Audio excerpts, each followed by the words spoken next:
10,000 మంది మరణించారు.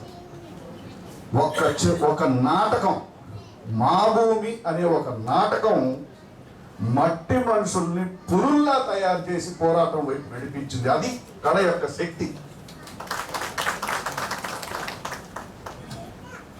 ఈ కళ ఎంత శక్తివంతమైందో, ఈ పదునైన కత్తి లాంటిది. ఇది మంచి చేస్తుంది, చెడు చేస్తుంది.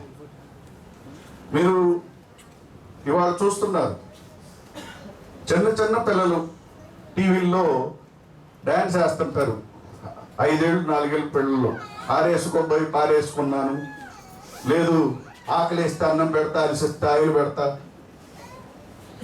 వాళ్ళ పేరెంట్స్ కూర్చొని చప్పట్లు కొడుతుంటారట, మీ అమ్మాయి డ్యాన్స్ వేసిందన్నప్పుడు టీవీలో అద్దరిపోయిందండి, భలే డ్యాన్స్ వేసారు అని. అసలు ఏ భావానికి డ్యాన్స్ వేస్తున్నారు? ముగ్గుపాల వయసులోనే మనం మత్తు మందు పోస్తున్నామా? అసలు మన సినిమా పరిస్థితుల్లోని వాస్తవాలు నిజంగా చెప్పాలంటే ఇవాళ చిన్న సినిమాల పరిస్థితి చాలా అధ్వానంగా ఉంది. మీకు ఒకే ఒక చిన్న ఉదాహరణ చెబుతా. నాకు తెలిసి ఆ నలుగురు అంత గొప్ప సినిమా మా టైంలో రాలేదు.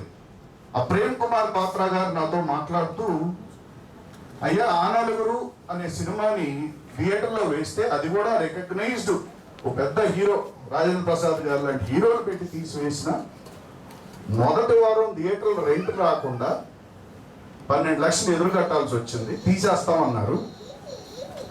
నేను నా ఊర్లో భూములు నేను అమ్మి కడతానండి, మీకు ఎదురు 2వ వారం ఉంచండి సార్ అని ఆయన భూములు అమ్మి తీసుకొచ్చి కడితే ఆ నలుగురు అనేది 2వ వారానికి వచ్చింది. అది ఒక గొప్ప సినిమా ఉందని మీ అందరికీ తెలిసింది. ఇది కేవలం మన తెలుగు లాంగ్వేజ్లోనే జరుగుతుంది.